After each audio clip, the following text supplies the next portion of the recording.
On the other hand, in a massive development push in pole-bound Manipur, Prime Minister Narendra Modi today inaugurated and laid base for projects worth rupees 4,800 crore at the Hapta Kanjebung in Imphal.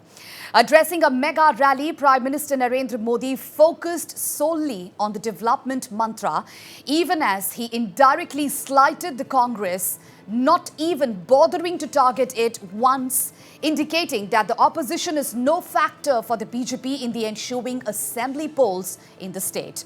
But Prime Minister Narendra Modi, during his speech, invoked history, spoke about the present and the plans for the future.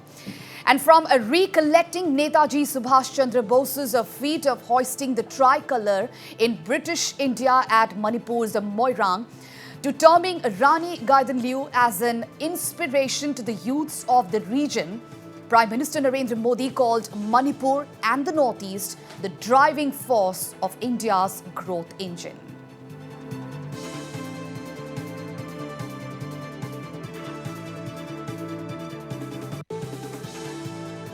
सुरमजरी साल की शुरुआत में मणिपुर आना, आपसे मिलना, आपसे इतना प्यार पाना, आशीर्वाद पाना, जीवन में इससे बड़ा आनंद क्या हो सकता है। ये आपका प्यार, ये आपके आशीर्वाद कभी भी कोई भूल नहीं सकता है। आप सभी को वर्ष 2022 की बहुत बहुत शुभकामनाएं। देश के पूर्वी हिस्सा नॉर्थ ईस्ट भारत के विकास का प्रमुख स्रोत बनेगा। मणिपुर और नॉर्थ ईस्ट भारत के भविष्य में नए रंग भर रहा है। आज यहां एक साथ इतनी परियोजनाओं का शिलान्यास और लोकार्पण हुआ है।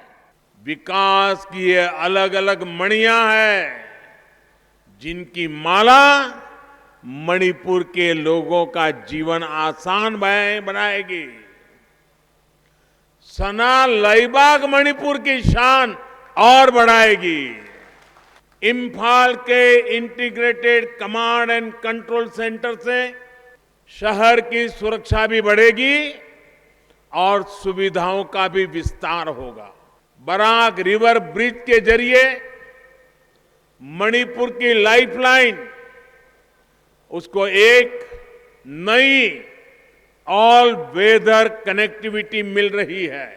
थोबाल मल्टीपर्पज प्रोजेक्ट के साथ साथ तामेंगलोंग में वाटर सप्लाई स्कीम से इस दूरस्थ जिले के सभी लोगों के लिए साफ और शुद्ध पानी का इंतजाम हो रहा है। कुछ साल पहले तक मणिपुर में केवल 6% लोगों के घर में पाइप से पानी मिलता था, लेकिन आज जल जीवन मिशन को मणिपुर के जन जन तक पहुंचाने के लिए बीरेन सिंह जी की सरकार ने दिन रात एक कर दिया है। आज मणिपुर के 60% घरों में पाइप से पानी पहुंच रहा है। जल्द ही मणिपुर 100% सैचुरेशन के साथ हर घर जल का लक्ष्य भी हासिल करने वाला है। यही डबल इंजन की सरकार का फायदा है, यही डबल इंजन की सरकार की ताकत है। हमें याद रखना है कि कैसे हमारे मणिपुर को पिछली सरकारों ने ब्लॉकेड स्टेट बनाकर रख दिया था। पहले की सरकारों द्वारा हिल और वैली के बीच राजनीतिक फायदे के लिए खाई खोदने का काम किया गया।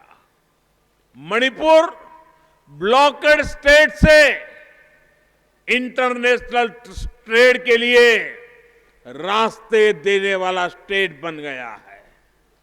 हमारी सरकार ने हिल और वैली के बीच खोदी गई खाई को पाटने के लिए गो टू हिल्स और गो टू विलेज ऐसे अभियान चलाए हैं।